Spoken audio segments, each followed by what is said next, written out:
জি, ক্লাসে বসুন, ক্লাসে।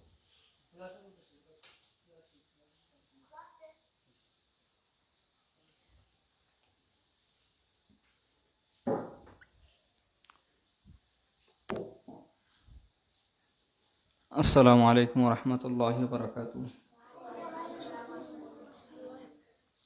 ইন্নাল হামদুলিল্লাহি নাহমাদুহু ওয়া নাস্তাঈনুহু ওয়া নাস্তাগফিরুহু ওয়া নু'মিনু বিহি ওয়া নাতাওয়াক্কালু আলাইহি ওয়া নাউযু বিল্লাহি মিন শুরুরি আনফুসিনা ওয়া মিন সাইয়্যাতি আ'মালিনা। মান ইয়াহদিহিল্লাহু ফালা মুদিল্লা লাহু ওয়া মান ইউদ্লিলহু ফালা হাদিয়া লাহু। ونشهد أن لا إله إلا الله وحده لا شريك له ونشهد أن سيدنا وحبيبنا ومولانا محمدا عبده ورسوله الذي أرسله بالحق بشيرا ونذيرا وداعيا إلى الله بإذنه وسراجا منيرا. فقد قال الله تعالى في كلامه المجيد وبرهانه التوحيد: أعوذ بالله من الشيطان الرجيم. بسم الله الرحمن الرحيم. سبحان الذي أسرى بعبده ليلا من المسجد الحرام. وقال رسول الله صلى الله عليه وسلم: اللهم بارك لنا في رجب وشعبان وبلغنا رمضان. إسناد ضعيف. الحمد لله. সমস্ত প্রশংসা, সমস্ত গুণগান সেই মহান মনিব, সেই মহান মালিকের জন্যে, যে মহান প্রতিপালক আমাদেরকে পবিত্র রজব মাসের দ্বিতীয় জুমায় মসজিদে সমগত হওয়ার তৌফিক দান করেছেন। এই জন্যে মহান রব্বুল আলামিন ইজ্জত ওয়াল জালালের দরবারে আমাদের অন্তর এবং অন্তরের স্থল থেকে শুকরিয়া যাপন করি, বলি আলহামদুলিল্লাহ। রাসূলুল্লাহ সাল্লাল্লাহু আলাইহি ওয়াসাল্লাম মানবতার মুক্তির দূত এবং মানবতার মুক্তির দিশারি, যিনার জীবনকে মুসলিম উম্মার মধ্যে বাস্তবায়ন করার জন্যে আমাদের সর্বদাই চেষ্টা প্রচেষ্টা করা। এই জন্যে সেই রসুলের নামে এবং তিনার শানে আলোচনার শুরুতে দুরূদ পাঠ করি, বলি আল্লাহুম্মা সাল্লি আলাইহি, আল্লাহুম্মা বারিক আলাইহি। রব্বি ইশরাহ লি সাদরি ওয়া ইয়াসসির লি আমরি ওয়াহলুল উকদাতাম মিন লিসানি ইয়াফকাহু কওলি। রব্বি ইয়াসসির ওয়া লা তু'আসসির ওয়া তাম্মিম আলাইনা বিল খাইর। আলহামদুলিল্লাহ। রাসূলুল্লাহ সাল্লাল্লাহু আলাইহি ওয়াসাল্লাম বলেছেন, পৃথিবীতে যেগুলো মাস আছে সব মাসের মধ্যে আল্লাহ সুবহানাহু ওয়া তাআলা 4টি মাসকে উচ্চ মর্যাদাশীল করেছে। তার মধ্যে একটি হচ্ছে রজব, একটি হচ্ছে জিলকদ, একটি হচ্ছে জিলহজ, আর একটি হচ্ছে কি মুহররম। আর রমাদান মাস তো কোরআনের দামে দামি হয়ে গেছে। এছাড়া 4টি মাস হারাম মাস বললে আপনারা চিনবেন। 4টি মাসের মধ্যে একটি মাস হচ্ছে রজব মাস। এই রজব মাসে কিছু অলৌকিক কথা হাদিস এবং কোরআন থেকে আমরা জানতে পারি। রাসূলুল্লাহ সাল্লাল্লাহু আলাইহি ওয়াসাল্লামের সঙ্গে এই অলৌকিক ঘটনা, এই অলৌকিক ব্যবস্থাপনা আল্লাহ করেছিলেন। এর পূর্বে মহান আল্লাহ সুবহানাহু ওয়া তাআলা তার রাসূলকে পরীক্ষা করে নিয়েছিলেন। এটা হচ্ছে ইসলামের সূচনা লগ্নের থেকেই, যখন আল্লাহ রাসূল সাল্লাল্লাহু আলাইহি ওয়াসাল্লাম মানুষের দ্বারে দ্বারে ইসলামের বাণীকে শোনাতে লাগলেন এবং ছড়াতে লাগলেন, প্রচার করতে লাগলেন। তিনি সর্বপ্রথম গোপনে প্রচার করতেছিলেন এইগুলো। আল্লাহ রাসূল ইসলামের দাওয়াত মানুষের কাছে প্রচার করতেছিলেন গোপনে। আল্লাহ রসুল সাল্লাল্লাহু আলাইহি ওয়াসাল্লাম প্রকাশ্যভাবে না, গোপনভাবে ইসলামের দাওয়াত দিচ্ছিলেন। ইতিহাস থেকে জানতে পারি এবং সহিহ বুখারীর 5900 নম্বর হাদিস থেকেও জানতে পারি যে আল্লাহ রসুল সাল্লাল্লাহু আলাইহি ওয়াসাল্লাম গোপনে 3 বছর দাওয়াত দিয়েছিলেন। আল্লাহ রসুল গোপনে 3 বছর মানুষকে হকের দাওয়াত দিয়েছিলেন, সঠিক পথে আসার জন্য মানুষকে কাকতি মিনতি করে মানুষের দ্বারে দ্বারে ছুটে গিয়েছিলেন ইসলামের বাণী নিয়ে। রাসূলুল্লাহ সাল্লাল্লাহু আলাইহি ওয়াসাল্লামের দাওয়াতে তেমন কোনো মানুষ সাড়া দেয়নি। সর্বপ্রথম যাকে তিনি দাওয়াত দিয়েছিলেন মুসলিম উম্মার জননী হযরতে খাদিজা রাদিয়াল্লাহু তাআলা আনহুকে। হযরতে খাদিজা রাদিয়াল্লাহু তাআলা আনহা তিনার দাওয়াতে সাড়া দিলেন। আল্লাহ রসুল সাল্লাল্লাহু আলাইহি ওয়াসাল্লামের দাওয়াতে সর্বপ্রথম একজন সাড়া দিলেন। পরবর্তীতে আল্লাহ রসুল সাল্লাল্লাহু আলাইহি ওয়াসাল্লাম মনে করলেন এই দাওয়াত আমি বিশ্বের আনাচে কানাচে সব জায়গায় পৌঁছে দেব। এই জন্য আল্লাহ রসুল সাল্লাল্লাহু আলাইহি ওয়াসাল্লাম আকাঙ্ক্ষিত ছিল কবে আমি এই ধ্বনি উচ্চ স্বরে মানুষের সামনে বলতে পারবো, কিন্তু আল্লাহর হুকুম তখনও হয়নি। এই জন্য আল্লাহ রসুল সাল্লাল্লাহু আলাইহি ওয়াসাল্লাম গোপনেই আত্মীয়দের মধ্যে দাওয়াত দিচ্ছিলেন। তার মধ্যে ছিল আবু লাহাব, উব্বা, শাইবা, ওয়ালিদ ইবনে মুগিরা, এরাও ছিল। যখন আল্লাহ রসুল সাল্লাল্লাহু আলাইহি ওয়াসাল্লাম তিনি দাওয়াত প্রচার করতে লাগলেন তাদের মধ্যে, এক পর্যায়ে যখন আল্লাহর পক্ষ থেকে অর্ডার আসলো, হে রসুল আপনি এই বাণীকে বাল্লিগ মা উনজিলা ইলাইকা মির রব্বিক, আল্লাহর পক্ষ থেকে যে বাণী আপনার উপরে নাজিল হয়েছে সেটা এবার প্রচার করুন। এবার আল্লাহ রসুল সাল্লাল্লাহু আলাইহি ওয়াসাল্লাম উচ্চ কণ্ঠে লোকজনকে সমবেত করে তাদেরকে দাওয়াত দিলেন, বলো লা ইলাহা ইল্লাল্লাহ কুলু তুফলিহুন, তোমরা এই ঘোষণা দাও তাহলে তোমরা দুনিয়া এবং আখিরাতে সকল কামিয়াবি হতে পারবে। এই দাওয়াতের কথা আল্লাহ রসুল সাল্লাল্লাহু আলাইহি ওয়াসাল্লাম বলেছিলেন। পাশেই ছিল আল্লাহ রসুল সাল্লাল্লাহু আলাইহি ওয়াসাল্লামের আপন চাচা আবুল আহাব। আবুল আহাব ছিল, সে হাতে একটা পাথর নিয়ে আল্লাহ রসুলকে আঘাত করেছিল। আল্লাহ রসুল সাল্লাল্লাহু আলাইহি ওয়াসাল্লামের শরীর থেকে রক্ত ঝরেছিল।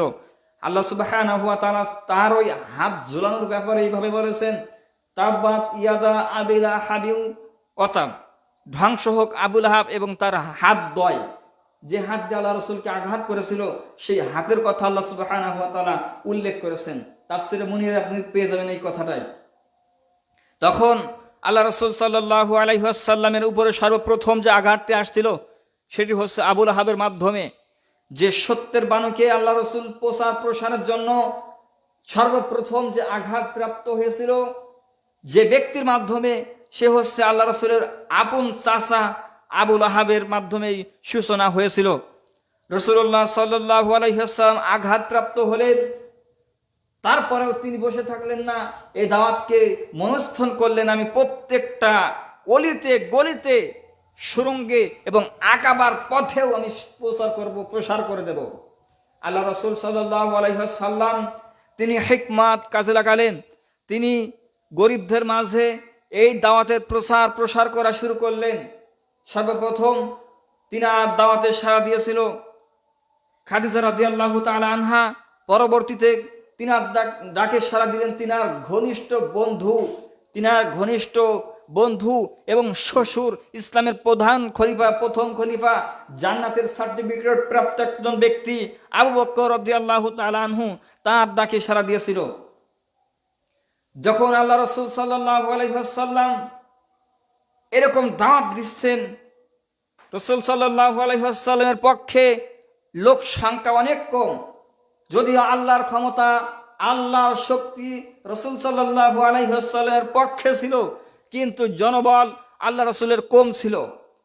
আল্লাহ রাসূল দাওয়াত ছড়িয়ে দিলেন। আম্মার বিন ইয়াসির রাদিয়াল্লাহু তাআলা আনহু তিনি ঈমান আনলেন। হযরত বেলাল হাফসি গোলাম তিনিও এই দাওয়াতটা পেলেন, পাওয়ার সঙ্গে সঙ্গে তিনি গ্রহণ করলেন। হযরত সুমাইয়া রাদিয়াল্লাহু তাআলা আনহু তিনিও আল্লাহ রাসূল সাল্লাল্লাহু আলাইহি ওয়াসাল্লামের এই দাওয়াত শোনার সঙ্গে সঙ্গেই ঈমান আনলেন।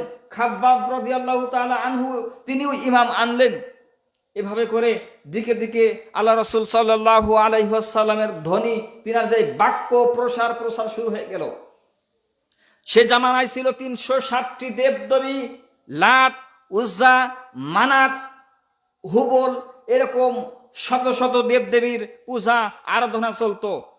মক্কার সম্ভ্রান্ত ঘরের লোকেরা তিনাদের ঘরের মধ্যে লাত এবং মান্নাত এদের মুক্তি এনে নিজেরা উপাস্য করত, তার পূজা করত। ওই মুহূর্তে, যে মুহূর্তে প্রত্যেকটা মানুষ পথভ্রষ্ট, ঈসা আলাইহিস সালামকে আল্লাহ যখন আসমানে তুলে নিলেন, 600 থেকে 650 বছর এই ইসলামের দাওয়াত, আল্লাহু আকবার এই স্লোগানের দাওয়াত, আল্লাহ ছাড়া কোনো প্রভু নেই, কোনো উপাস্য নেই, এই দাওয়াত বন্ধ থাকার কারণে ওই সময় জাহেলিয়াতে পরিপূর্ণ হয়ে গেছিল। মদিনার, মক্কার আশেপাশে সমস্ত সময় জাহেলিয়াত বাস করছিল, এমন কোন জায়গা নেই জাহেলিয়াত ছিল না। ওই মুহূর্তে আল্লাহ একজন মানবকে বাছাই করলেন, যার হাত ধরে তোমার পৃথিবী আলোকিত হয়ে গেল, সমাজ পরিবর্তন হয়ে গেল। কোন মুহূর্তের কথা? যে মুহূর্তে মানুষ খাবারের জন্য, খাবারের ভয়ে নিজের কলিজার সন্তানকে মারতে দ্বিধাদ্বন্দ্ব করত না।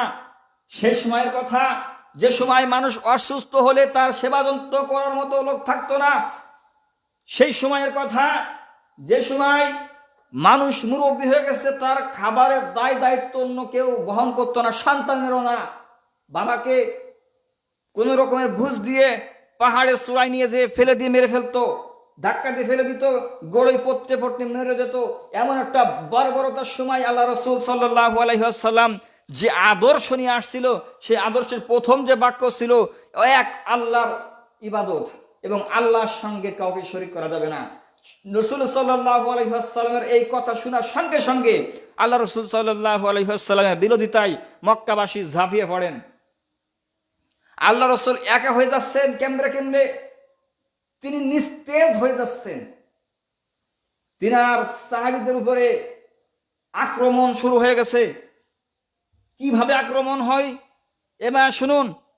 আল্লাহ রসুল সাল্লাল্লাহু আলাইহি ওয়াসাল্লাম দাওয়াত প্রচারের জন্য তিনার আত্মীয়দের মধ্যে যখন প্রচার করলেন, কেউ গ্রহণ করলো না।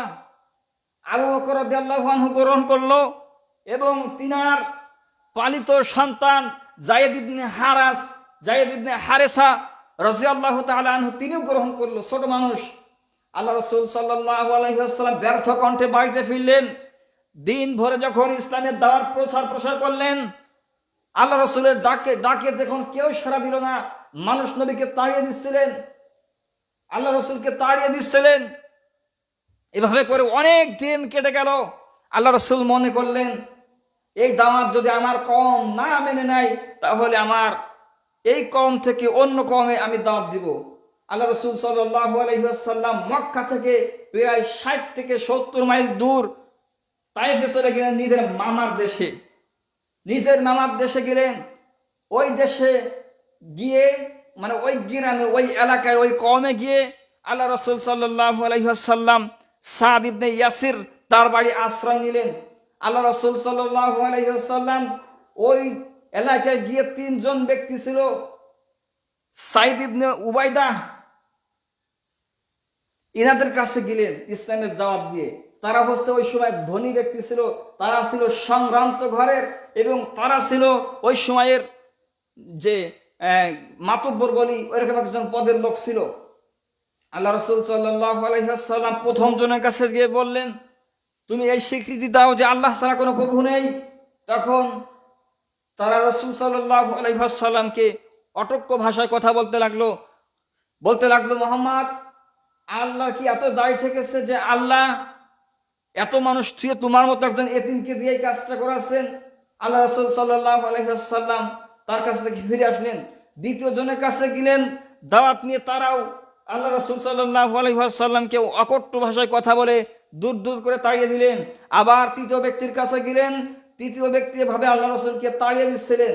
আল্লাহ রাসূল সাল্লাল্লাহু আলাইহি ওয়াসাল্লাম 60 থেকে 70 কিলোমিটার পায়ে হেঁটে, ছোট বাচ্চা, ছোট মানুষ যায়েদ ইবনে হারেসা, তাকে নিয়ে আল্লাহ রাসূল সাল্লাল্লাহু আলাইহি ওয়াসাল্লাম সফর শুরু করলেন। কত কষ্ট করে গিয়েছিলেন দিনের প্রসারের জন্য, কিন্তু কেউ গ্রহণ করলো না। পরবর্তীতে আল্লাহ রাসূল সাল্লাল্লাহু আলাইহি ওয়াসাল্লাম যখন ফিরতেছিলেন ভারাক্রান্ত, দুঃখ ভরা অন্তর নিয়ে, যে আমি এত কষ্ট করে আসলাম কিন্তু আমার কথা কেউ গ্রহণ করলো না, আল্লাহটাকে কেউ সাড়া দিল না, এইরকম একটা টেনশন এবং একটা টেন্ডেন্সি নিয়ে আল্লাহ রাসূল সাল্লাল্লাহু আলাইহি ওয়াসাল্লাম মক্কার দিকে ফিরতেছে। ইতিমধ্যে ওই 3 গোত্রের নেতা ছোট বাচ্চাদেরকে লেলিয়ে দিল, এবং ওই সময় যেসব জাহেল মূর্খ পণ্ডিতরা ছিল তারাও তাদের পক্ষ নিয়ে মুহাম্মদ রাসূলুল্লাহ সাল্লাল্লাহু আলাইহি ওয়াসাল্লামের গায়ে পাথর নিক্ষেপ করার জন্য মানুষকে উদ্বুদ্ধ করলো। ছোট ছোট বাচ্চারা তারা বোঝে না, তাদেরকে বলা হলো, যাও তোমরা মুহাম্মদ সাল্লাল্লাহু আলাইহি ওয়াসাল্লামকে পাথর মারো। আল্লাহ রাসূল সাল্লাল্লাহু আলাইহি ওয়াসাল্লামের সুন্দর দেহে পাথরের বৃষ্টির মতো করে পাথর ছুটতে লাগলো। দেখতে দেখতেই আল্লাহ রাসূল সাল্লাল্লাহু আলাইহি ওয়াসাল্লামের শরীর থেকে ঝর্ণার মতো ফোটে ফোটে পানি অর্থাৎ রক্ত বের হতে শুরু করলো। যায়েদ ইবনে হারেসা রাদিয়াল্লাহু আনহু বলেন, আমি আল্লাহ রাসূল সাল্লাল্লাহু আলাইহি ওয়াসাল্লামের সামনে ঢাল স্বরূপ দাঁড়িয়ে গেলাম। পিছন দিক দিয়ে 5 থেকে 7টা তারও বেশি পাথর আমার গায়ে লাগলো। আমি বুঝতে পারলাম এই পাথরের আঘাত কত বড় হয়, কত কষ্টর হয়, আমি বুঝতে পারলাম। যায়েদ ইবনে হারেসা রাদিয়াল্লাহু আনহু ইতিহাস থেকে, জীবন থেকে এইভাবে জানতে পারি, তিনি বলেন, আমি মৃত্যুর আগ দিন পর্যন্ত সেই ব্যথা মনে ছিল। অর্থাৎ আমরা মাঝে মধ্যে ব্যথা পেলে সবসময় না ব্যথার একটু মোচড় দিলে ওই যে একদিন ব্যথা হয়েছিলাম মনে পড়ে যায়। হারেসা রাদিয়াল্লাহু আনহু এরকম বলেন যে ওই ব্যথা আমি কোনোদিনও ভুলিনি, যে আল্লাহ রাসূল সাল্লাল্লাহু আলাইহি ওয়াসাল্লামের সামনে আমি ছোট মানুষ ঢাল হয়ে দাঁড়িয়ে গেলাম। তারপরেও তারা ছাড় দিল না, আমাকে একজন হাত ধরে টেনে নিয়ে সরিয়ে দিল, আল্লাহ রাসূলকে পাথর নিক্ষেপ করলো। আল্লাহ রাসূল বেহুশ হয়ে গেলেন। আল্লাহ রাসূল সাল্লাল্লাহু আলাইহি ওয়াসাল্লাম বেহুশ হয়ে গেলেন। দ্বিতীয়বার আল্লাহ রাসূল সাল্লাল্লাহু আলাইহি ওয়াসাল্লামকে আবার জ্ঞান ফিরিয়ে আমি জ্ঞান ফিরালাম, মাথায় হাত দিলাম এবং আল্লাহ রাসূল সাল্লাল্লাহু আলাইহি ওয়াসাল্লামের রক্ত মুছতেছিলাম। আল্লাহ রাসূল জ্ঞান ফিরলেন। এভাবে করে ওই ভ্রাক্রান্ত এবং কষ্টের শরীর নিয়ে আল্লাহ রাসূল সাল্লাল্লাহু আলাইহি ওয়াসাল্লাম এদের মক্কার দিকে আবার রওনা দিল। কাফেরেরা এবং ছোট্ট ছোট্ট বাচ্চারা তারা নির্বুঝ, তারা বলছে না, তাদেরকে লেলিয়ে দিল সেই সব পণ্ডিতরা এবং সেই সব পাদ্রীরা এবং দলপতিরা। তখন আল্লাহ রাসূল সাল্লাল্লাহু আলাইহি ওয়াসাল্লামকে আবার আঘাত করা হলো। আল্লাহ রাসূল সাল্লাল্লাহু আলাইহি ওয়াসাল্লামকে যখন আঘাত করলো, হযরত যায়েদ ইবনে হারেসা রাদিয়াল্লাহু আনহু দেখলেন আল্লাহ রাসূল সাল্লাল্লাহু আলাইহি ওয়াসাল্লাম তার শরীর থেকে রক্তে গড়ে গড়ে পড়তেছে। হযরত হারেসা তিনি বলেন, আমি দেখলাম আল্লাহ রাসূল তার হাত দিয়ে রক্তগুলো মাটিতে পড়তে দিচ্ছেন না, সেই রক্তগুলো টেনে আবার গায়ে মুছতেছে। আমি জিজ্ঞেস করলাম, হে আল্লাহ রাসূল, এই কঠিন মুহূর্তে আপনি কেন রক্ত মাটিতে পড়তে দেন না? আল্লাহ রাসূল সাল্লাল্লাহু আলাইহি ওয়াসাল্লাম বলেন, যায়েদ তুমি শুনে রাখো, এই মাটিতে যদি আমার রক্ত পড়ে হয়তো আমার প্রতিপালক আমার আল্লাহর রাগ হতে পারে। কেননা তুমি কি জানো না, আদ, সামুদ, জাদিস, ইমরাত শত শত দল এবং শত শত জাতিকে আল্লাহ তাদের নবীদের বিরুদ্ধে ষড়যন্ত্র করার কারণে ধ্বংস করে দিয়েছে। আমি চাই আমার আল্লাহ যেন এই কওমের প্রতি নারাজ না হোক। আল্লাহ রাসূল সাল্লাল্লাহু আলাইহি ওয়াসাল্লাম সেই মুহূর্তে কথা বললেন।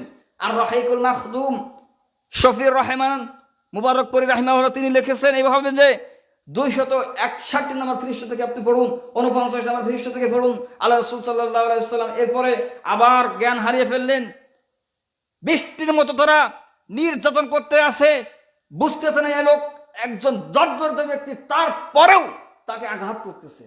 আল্লাহ রাসূল সাল্লাল্লাহু আলাইহি ওয়াসাল্লাম আবার জ্ঞান হারিয়ে ফেলেছেন। যায়েদ রাদিয়াল্লাহু আনহু বলেন, এইটা শফিউর রহমান মুবারকপুর তিনি লেখে না, তিনি লিখেছেন আল বিদায়া ওয়ান নিহায়া 4 নম্বর খণ্ড 403 নম্বর পৃষ্ঠায় এভাবে লিখেছেন যে আল্লাহর ফেরেশতা জিবরাইল আসলেন, এসে আল্লাহ রাসূলকে কোলে তুলে নিলেন। আল্লাহ রাসূল সাল্লাল্লাহু আলাইহি ওয়াসাল্লামকে কোলে তুলে নিলেন এবং এক টুকরা পাথর খণ্ড ছিল। বলল, পাথর, আমি আজকে আমার কোলে করে পৃথিবীর এমন একজন বাদশাকে নিয়ে আসছি যিনি শুধু পৃথিবীর না দুনিয়া আখিরাতের সরদার, সরদারে দো জাহান মুহাম্মদ রাসূলুল্লাহ, আজকে এই রাসূল সাল্লাল্লাহু আলাইহি ওয়াসাল্লামের মহব্বতে, এই আল্লাহ রাসূল সাল্লাল্লাহু আলাইহি ওয়াসাল্লামের সম্মানে তুমি পাথর তুলার মতো নরম হয়ে যাও। রাসূলুল্লাহ সাল্লাল্লাহু আলাইহি ওয়াসাল্লামের সম্মানে পাথর তোলার মতো নরম হয়ে গেল। আল্লাহ রাসূল সাল্লাল্লাহু আলাইহি ওয়াসাল্লামকে সেখানে শোয়ালেন, জ্ঞান ফিরল। আল্লাহ রাসূল সাল্লাল্লাহু আলাইহি ওয়াসাল্লামকে জিবরাইল বলেন, ইয়া রাসূলুল্লাহ, আপনি শুধু একটু অনুমতি দিন, আমি এই তায়েফবাসীকে উল্টিয়ে দিই। সিরাতে এভাবে লিখেছেন যে জিবরাইল আলাইহিস সালাম বললেন, ইয়া রাসূলুল্লাহ, আপনি শুধু একটু অনুমতি দিন, এ তায়েফবাসীকে উল্টিয়ে দিই। আল্লাহ রাসূল অশ্রু কণ্ঠে বলতেছিলেন, জিবরাইল, ইয়া আখু, তুমি শুনে রাখো, হে আমার ভাই, এদেরকে যদি তুমি উল্টিয়ে দাও, আমি এই দাওয়াত কার কাছে প্রচার করব বলো তো? আল্লাহ রাসূল সাল্লাল্লাহু আলাইহি ওয়াসাল্লামের এই দৃশ্য ঘটে গেল। আল্লাহ রাসূল সাল্লাল্লাহু আলাইহি ওয়াসাল্লামকে পাথর আবার নিক্ষেপ করা শুরু হলো। আল্লাহ রাসূল এক পর্যায়ে দৌড়তে দৌড়তে আল্লাহ রাসূল একটা আঙ্গুরের খেতে পড়ালেন। আঙ্গুর ক্ষেত ছিল ওয়ালিদ ইবনে মুগীরা, আঙ্গুরের খেতে পলাইছিল। ওই খেতে আবার হামলা করার জন্য এখন মনে করেন পানের বরজে কেউ একজন ঢুকছে, তাকে মারতে গেলে আগে পানের বরজের ভিতর গিলে বিশৃঙ্খলার সৃষ্টি হতে পারে, ভেঙে যেতে পারে, নষ্ট হয়ে যেতে পারে। এই জন্য যে মালিক তাকে বলছে, আর মালিককে যে রাসূল সাল্লাল্লাহু আলাইহি ওয়াসাল্লামের বিরোধিতায় 1 নম্বর সবার প্রথম তাকে বলছে। তারপরে আল্লাহ রাসূল সাল্লাল্লাহু আলাইহি ওয়াসাল্লাম কষ্ট নির্যাতন সহার পরেও বাড়িতে ফিরে আসছে রাতের বেলায়। খাদিজা রাদিয়াল্লাহু আনহু তিনি আপ্যায়ন করলেন, আল্লাহ রাসূল সাল্লাল্লাহু আলাইহি ওয়াসাল্লামের শরীরকে মুছে দিলেন। মাঝে একটা কথা বলে রাখি, যায়েদ ইবনে হারেস তিনি বলেন, যখন আল্লাহ রাসূল সাল্লাল্লাহু আলাইহি ওয়াসাল্লামকে কাফের বেদঈন এবং ওই জামানার পণ্ডিতরা এবং ছোট ছোট বাচ্চারা পাথর মেরেছিল, আমি যখন হাত দিয়ে দেখি আল্লাহ রাসূলের ভিতরে, গায়ের ভিতরে ছোট ছোট পাথর ঢুকে গেছে, যখন নখ দিয়ে টান দিই সঙ্গে সঙ্গে রক্ত বের হয়ে আসে। এ কথা তিনি বলেছেন এইভাবে যে আল্লাহ রাসূল সাল্লাল্লাহু আলাইহি ওয়াসাল্লাম রাতের বেলায় আয়েশা খাদিজা রাদিয়াল্লাহু আনহার কাছে আসলেন। তিনি আল্লাহ রাসূলকে মেসেজ করে দিলেন। আল্লাহ রাসূল সাল্লাল্লাহু আলাইহি ওয়াসাল্লামের কাছে জিবরাইল ফেরেশতা আসলেন। আল্লাহ রাসূল সাল্লাল্লাহু আলাইহি ওয়াসাল্লাম বললেন, জিবরাইল, কালকে থেকে আমার কাজ কি? মুহাম্মদ রাসূলুল্লাহ জিজ্ঞেস করলেন, জিবরাইল, কালকে থেকে আমার কাজ কি? হযরত জিবরাইল বললেন, ইয়া কওমানা দাইয়া আল্লাহ, হে রাসূল, আপনি আপনার কওমকে ডাকুন আল্লাহর দিকে। ইগফির লাকুম মিন যুনুবিকুম, তারা যদি আল্লাহর কাছে ক্ষমা চায় তাদেরকে ক্ষমা করে দেওয়া হবে, কেননা তিনি হচ্ছে ক্ষমাকারী, তিনি যাকে ইচ্ছা তাকে ক্ষমা করে দিয়ে থাকেন। সূরা সূরার মধ্যে এভাবে বর্ণিত হচ্ছে। আল্লাহ রাসূল সাল্লাল্লাহু আলাইহি ওয়াসাল্লামের দিকে দিকে শত্রুতা বেড়ে গেল। আল্লাহ রাসূল সাল্লাল্লাহু আলাইহি ওয়াসাল্লামের নিজের সঙ্গে শত্রুতা হয়েছে। এরপরে আল্লাহ রাসূল সাল্লাল্লাহু আলাইহি ওয়াসাল্লামের শত্রুতার আরো বৃদ্ধি পেল, তিনার কষ্ট সময়টা আরো বৃদ্ধি পেল। আল্লাহ নবী সাল্লাল্লাহু আলাইহি ওয়াসাল্লাম কষ্ট ভারাক্রান্ত অন্তর নিয়ে মসজিদে কাবার হাদিমে হালাম দিয়ে বসে আছে। হযরত আনাস রাদিয়াল্লাহু আনহু এসে বলেন, হে আল্লাহর রাসূল, আপনি কাঁদেন কেন? আপনার চোখে পানি কেন? হযরত মুহাম্মদ রাসূলুল্লাহ তিনি বলেন, আনাস, আমি কান্দি এই জন্য, এই কিছুক্ষণ আগে সংবাদ পেয়েছি আমার সাহাবা খাব্বাবকে কাফের বেদুইনরা লোহার অঙ্গরি পুড়িয়ে ছেঁকা দিচ্ছে। অঙ্গরি কাকে বলে? কামাররা যখন লোহা পুড়ে লাল হয়ে যায়, ওই রকম ভাবে পুড়িয়ে গরম করে উত্তপ্ত করে একজন জীবন্ত মানুষের গায়ে চাপা দিলে চামড়া ঝলসে যায়, ওই রকম ভাবে হযরত খাব্বাব রাদিয়াল্লাহু আনহুকে চাপা দেওয়া হচ্ছে। সে চিৎকার দিয়ে কাঁদতেছে, তারপরে তাকে ছাড়তেছে না। আল্লাহ রাসূল দ্বিতীয় বাক্যে বললেন, আনাস, এই মাত্র সংবাদ পেয়েছি আমার মহিলা সাহাবা সুমাইয়া রাদিয়াল্লাহু আনহাকে কাফের বেদুইনরা গণধর্ষণ করে লজ্জার স্থানে আঘাত করে তাকে দুনিয়া থেকে বিদায় করে শহীদ করে দিয়েছে।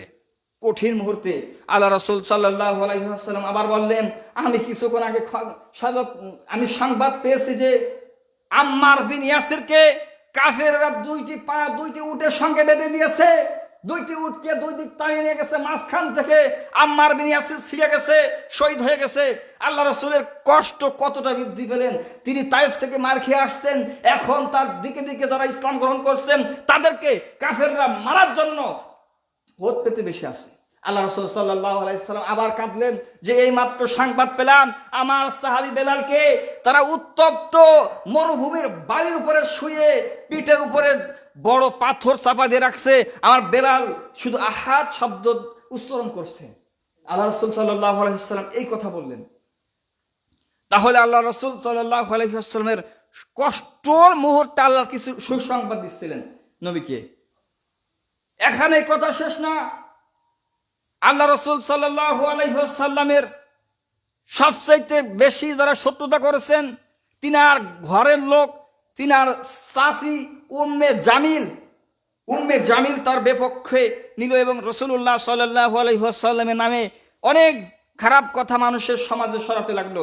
যদিও ওই সময় লোকেরা জানতো মুহাম্মদ হচ্ছে আলামিন, তারপরে যখন তাদের মতের বিরুদ্ধে চলে গেল এখন মানুষ তো তাকে তুচ্ছ তাচ্ছিল্য করবে। এই জন্য আল্লাহ রাসূল সাল্লাল্লাহু আলাইহি ওয়াসাল্লামের নামে যা না তাই বলতে শুরু করলো। এক পর্যায়ে আল্লাহ রাসূল সাল্লাল্লাহু আলাইহি ওয়াসাল্লামকে বলে ও হচ্ছে পাগল, নাউজুবিল্লাহ। মুহাম্মদ সাল্লাল্লাহু আলাইহি ওয়াসাল্লামকে বলা হলো হচ্ছে পাগল। আল্লাহ সুবহানাহু ওয়া তাআলা সঙ্গে সঙ্গে বললেন মা আনতা বিনিআমাতি রাব্বিকা বিমাজনুন, হে নবী আপনি পাগল না, পাগল তো তারা যারা আপনাকে পাগল বলে। পাগল বলে আল্লাহ রাসূলকে কি বললেন? মানুষের সামনে ছোট করতে চাইলেন। আল্লাহ তাদেরকে বলে দিলেন মুহাম্মদ পাগল না, পাগল হচ্ছে তারা যারা মুহাম্মদকে পাগল বলে। এবার আল্লাহ রাসূল সাল্লাল্লাহু আলাইহি ওয়াসাল্লাম দাওয়াত থামালেন না, দাওয়াত প্রসার করা শুরু করলেন। সিরাতে এইভাবে আসছে আল্লাহ রাসূল সাল্লাল্লাহু আলাইহি ওয়াসাল্লাম এর উপরে অপবাদ দেওয়ার জন্য ওই সময় হজের মৌসুমে ইব্রাহিম আলাইহিস সালামের নীতি অনুযায়ী যারা হজ করতে আসলো তারা রসুলের কাছে এসে ইসলাম ধর্ম গ্রহণ করত। এই জন্য তাদের মধ্যে আল্লাহ রসুলের নামে আসার আগে অর্থাৎ মক্কার মেহরাবে মদিনার মসজিদের হারামে প্রবেশ করার আগেই মোহাম্মদের বিরুদ্ধে তাদের কাছে বলতেছে অমুক খারাপ, ওর কাছে যে না এত খারাপ, ওর কাছে যাওয়ার দরকার না, এরকম বললো। তার মধ্যে একজন ব্যক্তি ছিল, তার নাম ছিল জিমাদ একজন কবিরাজ। সিরাত ইবনে হিশামে আসছে এবং আর রাহিকুল মাখতুম 260 নম্বর পৃষ্ঠা।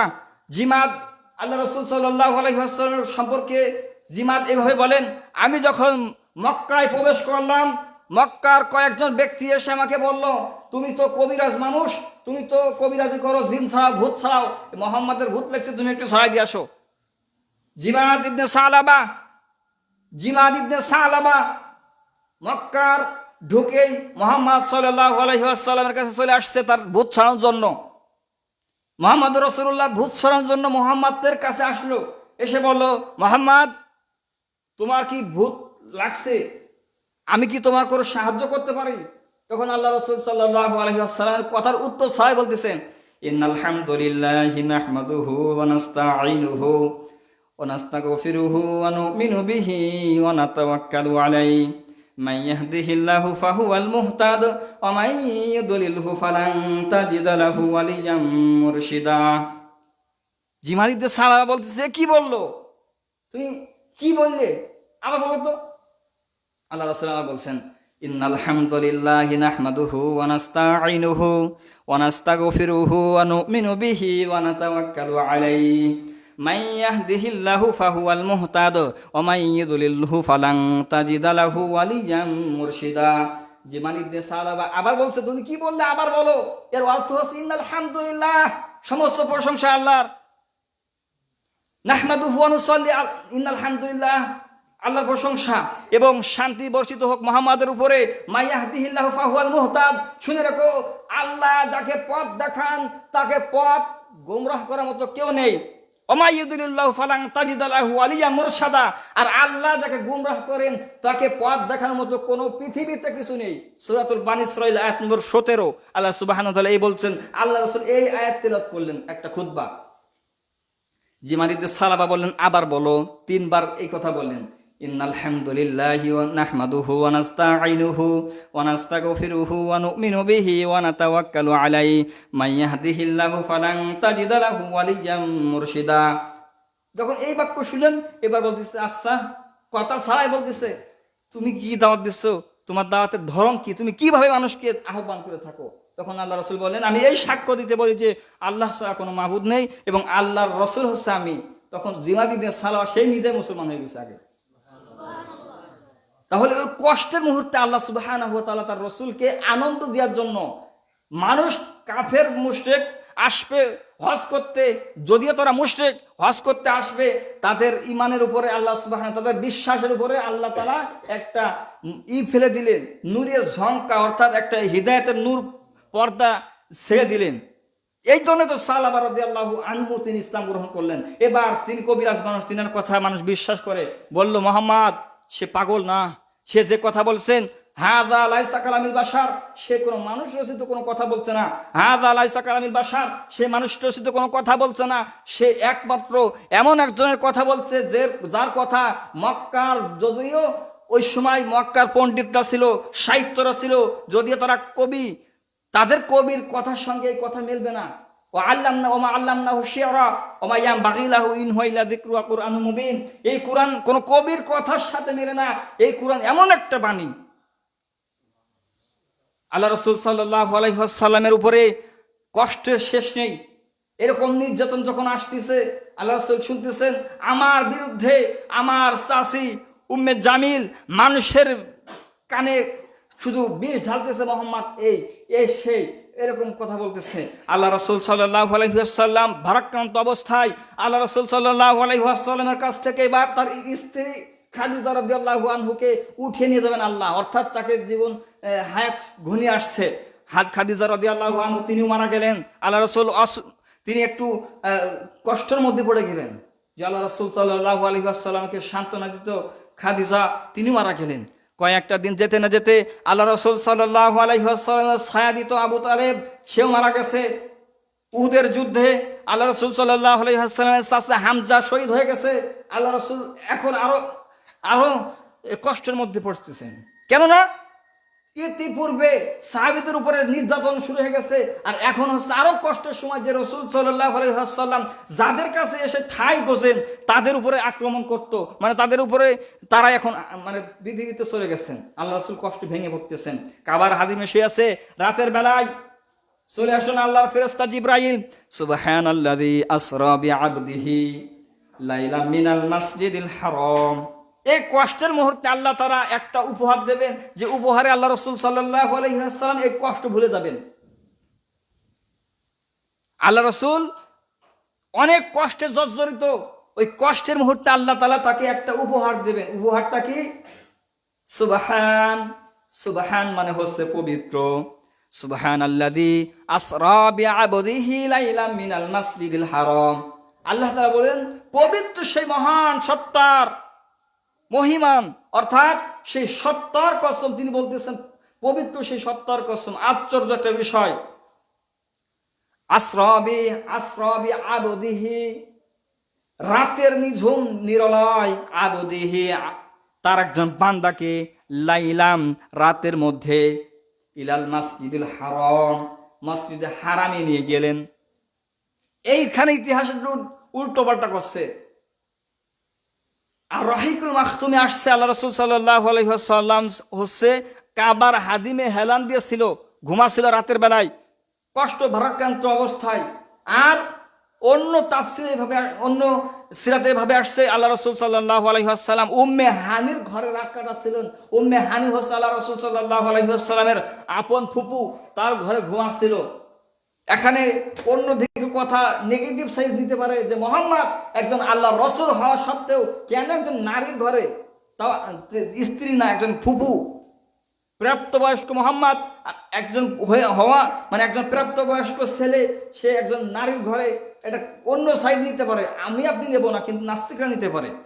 সঠিক ব্যাখ্যা হচ্ছে এটা। আল্লাহ রাসূল সাল্লাল্লাহু আলাইহি ওয়াসাল্লাম কাবার হাদিমে ছিল। আল্লাহর ফেরেশতা জিবরাইল আসলো, এসে বলেন, হে আল্লাহ রাসূল, আল্লাহ আপনাকে সালাম জানিয়েছেন।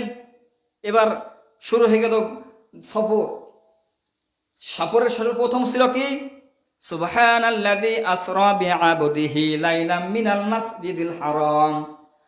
আল্লাহ তার একজন বান্দাকে রাতের বেলা মসজিদুল মদিনা মনোয়ারা থেকে, মানে মক্কাতুল হারামে নিয়ে গেলেন, অর্থাৎ মক্কাতুল হারামে নিয়ে গেলেন। ওখানে যে আল্লাহ রাসূল 2 রাকাত সালাত আদায় করছিল। ইলাল মাসজিদুল আকসা, এরপরে মক্কাতুল মুনাওয়ারা থেকে আল্লাহ সুবহানাহু ওয়া তাআলা তার রাসূলকে পাঠিয়ে দিলেন জিবরাইল মাধ্যমে মসজিদুল আকসায় ফিলিস্তিনে মসজিদে আকসায় গেলেন। সকল নবীর উপস্থিতিতে আল্লাহ রাসূল সাল্লাল্লাহু আলাইহি ওয়াসাল্লাম ইমামতি করলেন। আল্লাহ রাসূল সাল্লাল্লাহু আলাইহি ওয়াসাল্লাম ইমামতি করলেন। এবার আল্লাহ রাসূল সাল্লাল্লাহু আলাইহি ওয়াসাল্লামের বুককে ফাড়লেন, অর্থাৎ বুক ফেড়ে অপারেশন করে সিনা বের করলো।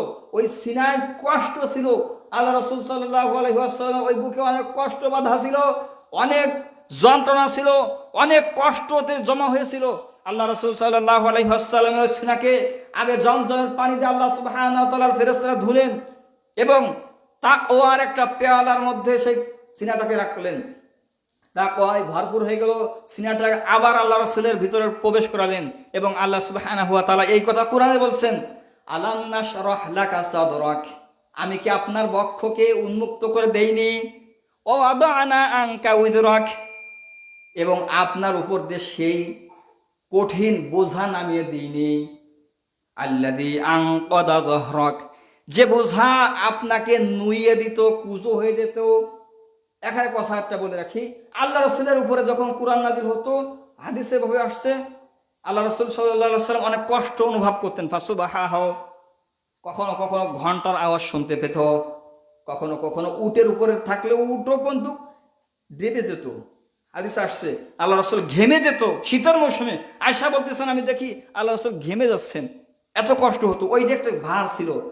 আরেকটি স্পষ্ট এইভাবে হবে, লাউ আনজালনা হাযাল কুরআন আলা জাবালিল লারাআইতাহুম খাশিআন মুতাসাদ্দিআন। আল্লাহ বলেছিল এই কোরআনকে তুমি পাহাড় দিয়ে নিবা। পাহাড় বলছে, আল্লাহ এই কোরআন যদি আমার উপর নাজিল করেন তাহলে আমি ধ্বংস হয়ে চুরমার হয়ে যাবো। তার মানে ভার আছে একটা। এই কথা আল্লাহ তাআলা বলতেছেন, হে নবী, আপনার পিঠের ভারকে আমি নামিয়ে দিলাম, যে ভার আপনাকে কুজো করে দিত। আর এই কুজো করা অবস্থায় তারপরে আপনাকে মানুষে ঘায়েল করতো। মানুষে ঘায়েল করার আছে, আপনি একটু কষ্ট পাইছেন, ফাইন্না মাআল উসরি ইউসরা। হে নবী, এই কষ্ট পাইছেন তো, এখন শুনে রাখুন, এই কষ্টের সঙ্গে স্বস্তি নাই, তাই না? স্বস্তি আছে। এই কষ্টের সঙ্গে কি আছে? স্বস্তি, শান্তি, এগুলো আছে। এইখানে আল্লাহ রাসূল কষ্ট পেলেন, এই কষ্ট ভারাক্রান্ত হৃদয়কে আল্লাহ পবিত্র করলেন এবং তার মধ্যে তাকওয়া ঢুকিয়ে আবার কলবের মধ্যে ঢুকিয়ে দিল, অন্তরে ঢুকিয়ে দিলে এবার শুরু হলো ঊর্ধ্বগমন। ইলাল মাসজিদিল আকসাল্লাযী বারাকনা হাওলাহু। বারাক শব্দ হচ্ছে বরকতময়, হাওলাহু লিনুরিয়াহু, তাকে নিয়ে যাচ্ছে আয়াতিনা, অনেক নিদর্শন দেখাবেন। আয়াতিনা, আয়াত হচ্ছে নিদর্শন। ওয়াকাযযাবু বিআয়াতিনা কিযযাবা, এখানে সে এই কিযযাব, এর পূর্বে যে আয়াত শব্দ আসছে এখানে হচ্ছে আল্লাহর বিধান, আর এই আয়াতিনা এই শব্দ হচ্ছে আল্লাহর নিদর্শন, যেগুলো আল্লাহ দেখাতে চান তার রাসূলকে, সেই নিদর্শন দেখানোর জন্য আল্লাহ তাআলা তাকে নিয়ে যাচ্ছেন। আয়াতিনা ইন্নাহু হুয়াস সামিউল বাসীর, ইন্নাহু হুয়াস সামিউল বাসীর, তিনি জানেন হচ্ছে মানুষের অন্তরের খবর এবং সব কিছু তিনি দৃশ্যমান দেখতে পান। আল্লাহ সুবহানাহু ওয়া তাআলার ফেরেশতা জিবরাইল মুহাম্মদ রাসূলুল্লাহকে বুরাকে উঠালেন। বুরাকে উঠিয়ে ঊর্ধ্বগমনে যাচ্ছেন। প্রথম আসমানের কাছে চলে গেলেন। প্রথম আসমানের নিচের থেকে জিবরাইল আলাইহিস সালাম সালাম দিলেন, বললেন আসমানের দরজা খুলে দাও।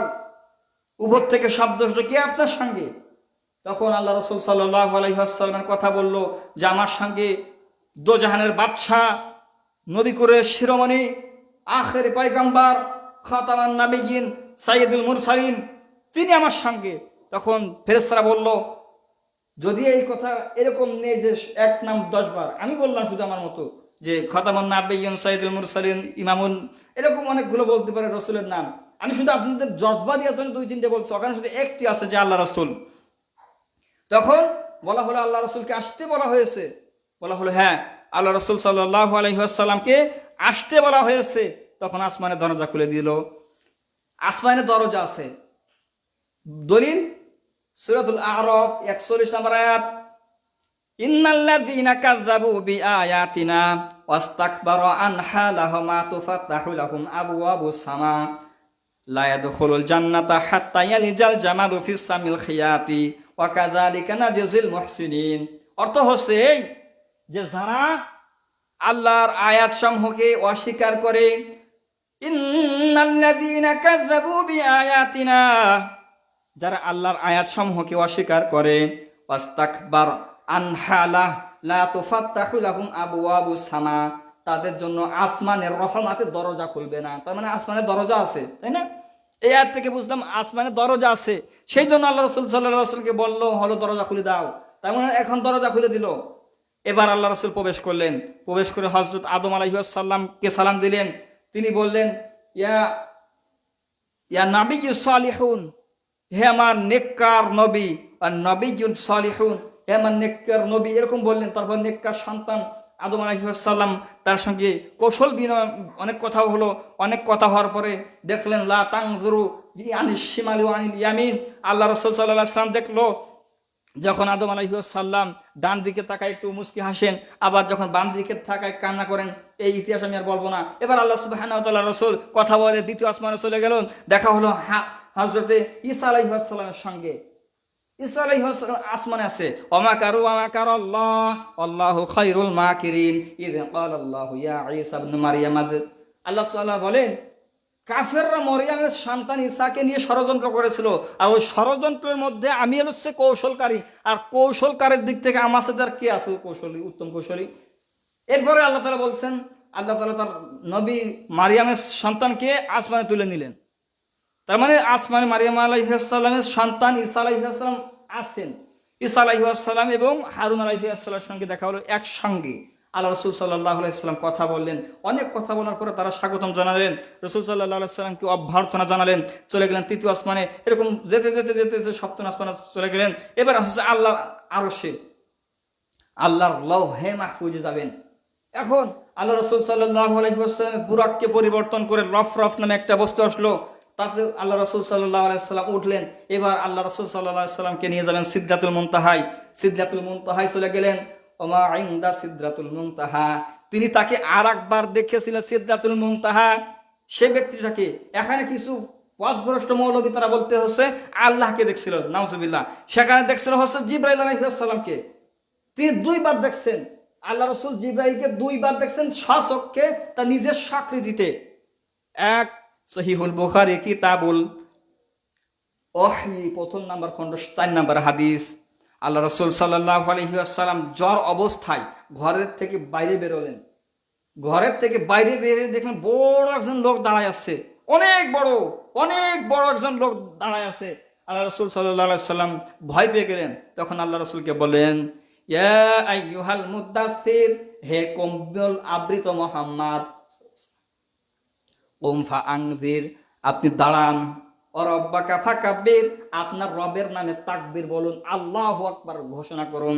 ওয়াসিয়াবাকা ফাতাহির, আপনি পবিত্রতা অর্জন করুন।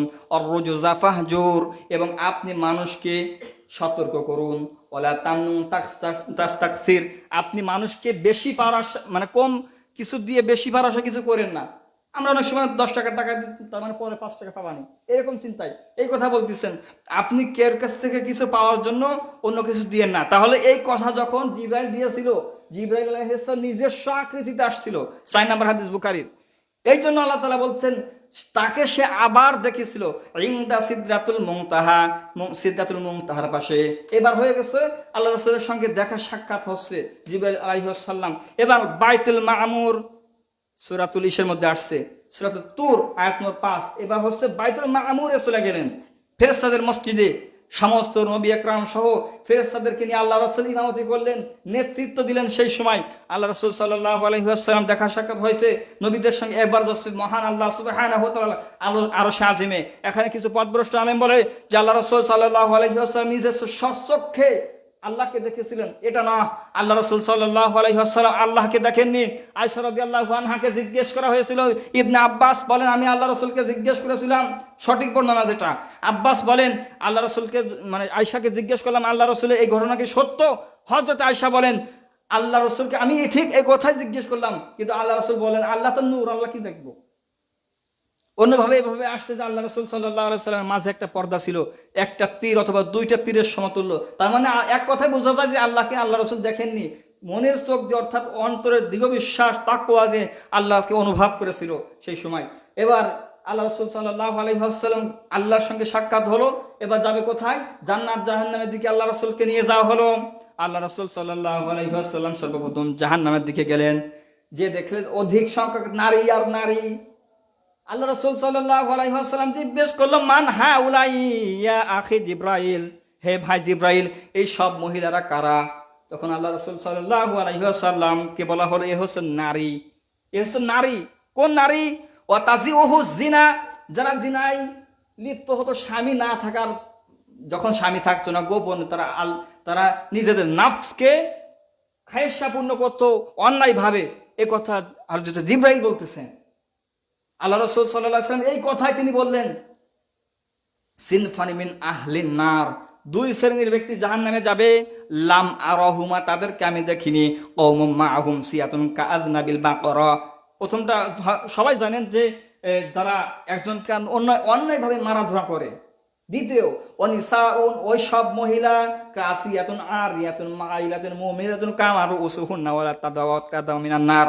আল্লাহ রাসূল বলেন, ওই নারী যে কাপড় পরে মনে হয় উলঙ্গ, আরিয়াতুন মনে হচ্ছে উলঙ্গ, মাইলাতুন মুমিনাতুন কানার উসুহুন্না, তারা ছেলেদের দিকে আকৃষ্ট করে, মানে তাদের দিকে আকৃষ্ট করে, এবং তারাও ছেলেদের দিকে আকৃষ্ট হয়। কানার উসুহুন্না, তাদের চুলগুলো মনে হয় উটের ঝুলন্ত লেজের মতো।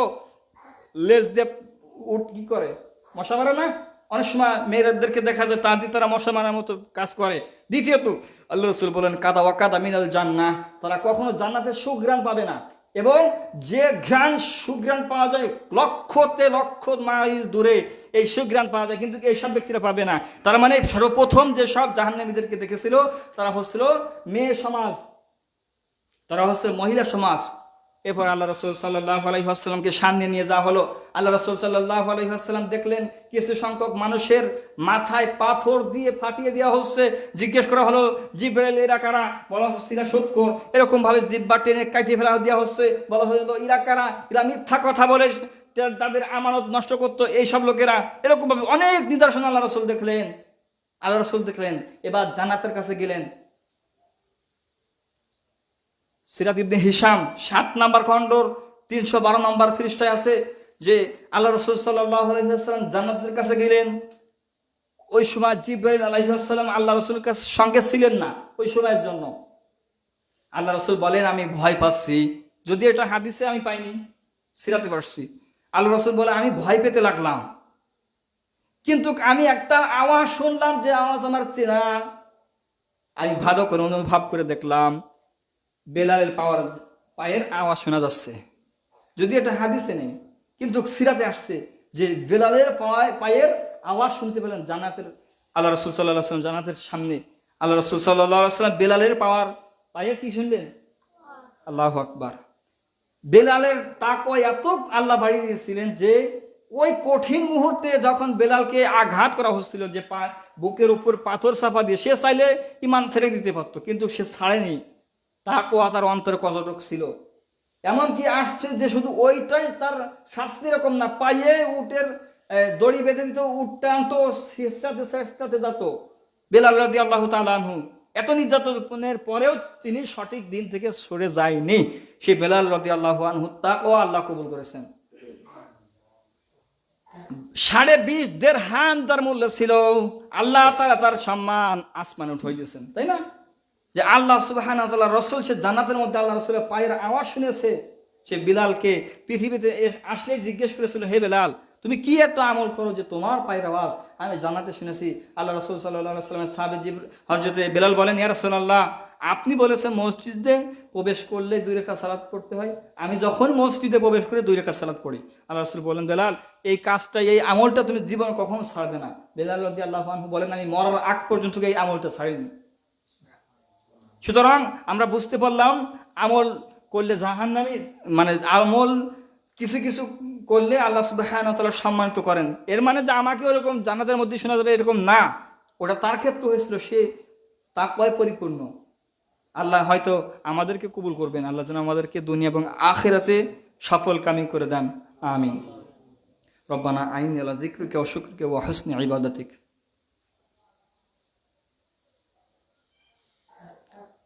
ইন্নাল হামদুলিল্লাহি নাহমাদুহু ওয়া নাস্তাঈনুহু ওয়া নাস্তাগফিরুহু ওয়া নু'মিনু বিহি ওয়া নাতাওয়াক্কালু আলাইহি ওয়া নাউযু বিল্লাহি মিন শুরুরি আনফুসিনা ওয়া মিন সাইয়্যিআতি আ'মালিনা মান ইয়াহদিহিল্লাহু ফালা মুদিল্লা লাহু ওয়া মান ইউদ্লিলহু ফালা হাদিয়া লাহু ওয়া নাশহাদু আল্লা ইলাহা ইল্লাল্লাহু ওয়াহদাহু লা শারীকা লাহু লা জিদ্দা লাহু ওয়া মিনহা মিছলা লাহু ওয়া লা মিসালা লাহু ওয়া লা মাকিলা লাহু ওয়া ক্বালা রাসূলুল্লাহি সাল্লাল্লাহু আলাইহি ওয়াসাল্লাম আখলিস দীনাকা ইয়াকফিকাল আমালুল কলিল। আলহামদুলিল্লাহ। সম্মানিত উপস্থিতি, আমরা সিরাত সম্পর্কে আরও জানতে পারি। এখন চলে আসার বিষয়, আল্লাহর কাছ থেকে কিছু উপহার নিয়ে আসছিলেন। এখানে আরো বিস্তারিত এইভাবে যে আসছে, আল্লাহ রসুল দেখলেন লাউহে মাহফুজে মহাগ্রন্থ আল কোরআন আমরা যেভাবে পড়ি ঠিক সেরকম আল কোরআনকে আল্লাহ রসুল দেখেছিলেন। সে লাউহে মাহফুজে সিদরাতুল মুনতাহা দেখেছিলেন, একটা বিশাল বড় একটা গাছ, যে গাছে প্রত্যেকটা মানুষের আয়ু এবং হায়াত লেখা আছে। এরকম অনেক কিছু আল্লাহ রসুল দেখেছিল। আল্লাহ রসুল সাল্লাল্লাহু আলাইহি ওয়াসাল্লাম সালাত ফিরে আসার সময় সালাত উপহার দিয়েছিলেন আল্লাহ। অনেকে জানেন অনেকবার এই অনুবাদ হয়েছে। আল্লাহ রসুলকে শেষ পর্যায়ে এক পর্যায়ে 5 ওয়াক্ত দেওয়া হয় সালাত। আল্লাহ রসুল পৃথিবীতে আসেন, মানুষকে আল্লাহ রসুল এই কথা বললেন, আজকে আল্লাহ সুবহানাহু ওয়া তাআলা আমাকে আসমানে নিয়ে গিয়েছিলেন এবং মসজিদুল হারাম থেকে মসজিদুল আকসা পর্যন্ত আজকে রাত্রে আল্লাহ আমাকে ভ্রমণ করে সপ্তম আসমানে আল্লাহ আমাকে নিয়ে নিয়েছে। ওই সময় যেসব নাস্তিকরা ছিল, যারা আল্লাহ রসুলকে বিশ্বাস করতো না, তারা বলল, মুহাম্মদ তুমি তো এতদিন পাগল ছিলে, এখন হচ্ছে ডবল পাগল। যাই হোক, তো এরকম কথা তারা উচ্চারণ করলো যে মুহাম্মদ তুমি তো এতদিন পাগল ছিলে, কিন্তু এখন তো কথা তুমি শুরু করছো, তোমার তো এবার ভালো বললে চলবে না, আরো ডবল পাগল হয়ে গেছো তুমি, নাউজুবিল্লাহ। তাহলে আল্লাহ রাসূল সাল্লাল্লাহু আলাইহি ওয়াসাল্লাম এই এত আশ্চর্যজনক একটা কথা শোনার পর মানুষ তো অটোমেটিক বর্তমান বিজ্ঞান তো বিশ্বাসই করবে না। যদি এখন উন্নত করতে পারে, কিন্তু কিছু কিছু নাও করতে পারে।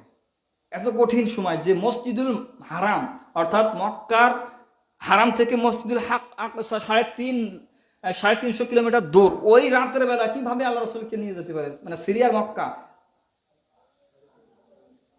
তার বেশি হতে পারে, মানে ওখানে মতান্তর দিয়েছে।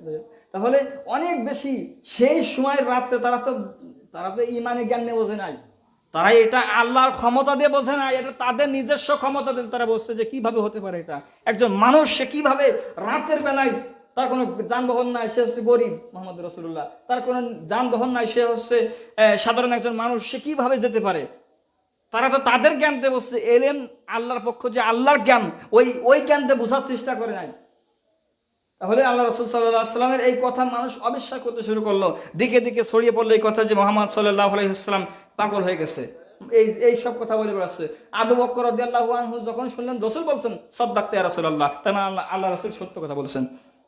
মানে তিনি একবার কোনো টেনশন ছাড়াই, কোনো চিন্তা ভাবনা ছাড়াই রাসূল বলেছেন, তাহলে এটা সত্য। তখন আল্লাহ রাসূল বলেন, আবু বকর, তাহলে তোমার পিছনে আজকে থেকে টাইটেল দিয়ে দিলাম সিদ্দিক আকবর নামে। পৃথিবীর এমন কোনো ব্যক্তি বস্তু নেই যে চেনে না সিদ্দিক আকবরকে। আবু বকর রাদিয়াল্লাহু আনহু যখন তিনি এই উপাধি পেয়েছিলেন হচ্ছে ওই দিন যেদিন আল্লাহ রাসূল সাল্লাল্লাহু আলাইহি ওয়াসাল্লাম মেরাজে গিয়েছিলেন এবং আসছিলেন, বর্ণনা দিলেন এই দেখেছি। তখন মানুষ যখন অবিশ্বাস করতেছিল, আল্লাহ রাসূল সাল্লাল্লাহু আলাইহি ওয়াসাল্লাম একটু মানে এতদিন তো কষ্ট ছিল আল্লাহ রাসূলের, যে মানুষ তার কাছ থেকে এত মারা গেছে, ইসলাম ধর্ম গ্রহণ করার সঙ্গে সঙ্গে তাদেরকে নিপীড়িত হতে হচ্ছে। আল্লাহ রাসূলের কষ্ট ভারাক্রান্ত মানে অন্তর নিয়ে আল্লাহর সঙ্গে দেখা করতে গেলেন, আবার এসে সেই কাজে আবার দেখলেন যে মানুষ অবিশ্বাস করছে। তখন ওই মুহূর্তে আবু বকর বললেন, আল্লাহ রাসূল সন্তুষ্ট হয়ে গেলেন, তাকে একটা উপাধি দিলেন, তার নাম হচ্ছে কি সিদ্দিক আকবর। পৃথিবীর সবচেয়ে সত্যবাদীদের মধ্যে সত্যবাদীকে সিদ্দিক আকবর, সে কে? আবু বকর সিদ্দিক রাদিয়াল্লাহু তাআলা আনহু। অনেক কথা বলা যেতে পারে এই বিষয়ে। আল্লাহ যেন আমাদেরকে দুনিয়া এবং আখিরাতে রাসূল সাল্লাল্লাহু আলাইহি ওয়াসাল্লামের সিরাত সম্পর্কে আরো অবগত হওয়ার তৌফিক দান করুন। আমাদের মধ্যে যারা অসুস্থ আছে আল্লাহ তাদেরকে সুস্থ করে দিন। আল্লাহ সুবহানাহু ওয়া তাআলা রাসূলুল্লাহ সাল্লাল্লাহু, আরেকটা বিষয় বলে রাখি যে আজকে যে হাদিসটি আমি পড়েছি খুতবার শুরুতে এইভাবে, আল্লাহুম্মা বারিক লানা ফি রজব ওয়া শাবান ওয়া বাল্লিগনা রমাদান, এই হাদিসটি সহিহ নয়। কেননা এতে 2 জন রাবী আছে যারা হচ্ছে মুনকার এবং কাযযাব নামে পরিচিত, যাদেরকে কোনো মুহাদ্দিস মুহাক্কিক নামও জানে না, তাদেরকে চেনে না, দুজন ব্যক্তি আছে, তাদের পূর্ব পরিচয় জানা যায়নি। এই জন্য এই হাদিসটি আমরা পড়া থেকে বিরত থাকবো। এমনি আমাদের জন্য দোয়া করতে পারি, এমনি নিজস্বভাবে আমরা দোয়া করতে পারি, কিন্তু এই হাদিসটি রসুলের সুন্নাহ মনে করে কেউ যেন আমরা পড়ার চেষ্টা না করি। আল্লাহ যেন আমাদেরকে অত খুতবার উপরে আমল করার তৌফিক দান করুন। কিছু না হলেও এই শেষ কথাটা, এই দোয়াটা সহি না, আল্লাহুম্মা বারিক লানা ফি রাজা ওয়া শাবান ও বাল্লিগনা রমাদান। অর্থ হচ্ছে, আল্লাহ তুমি রজব ও শাবানে আমাকে হায়াত বৃদ্ধি করে দাও রমাদান পর্যন্ত। এ কথা আল্লাহ তাআলা মানে এই ইসে আসছে, ব্যাখ্যায় আসছে। সুতরাং আমরা যেন এই দোয়া থেকে বিরত থাকি, কেননা রাসূলের সুন্নাহ মনে করে এটা যদি পড়ি বেদাত হওয়ার সম্ভাবনা থাকে, কেননা এটা এখনো প্রমাণিত হয়নি। বুঝতে পারছেন? কিছু না হয়ে শেষের এই কথার উপরে যেন আমরা আমল করি। আল্লাহ যেন আমাদেরকে কবুল করুন। সুবহানাল্লাহি ওয়া বিহামদিহি, সুবহানাকাল্লাহুম্মা ওয়া বিহামদিকা, আশহাদু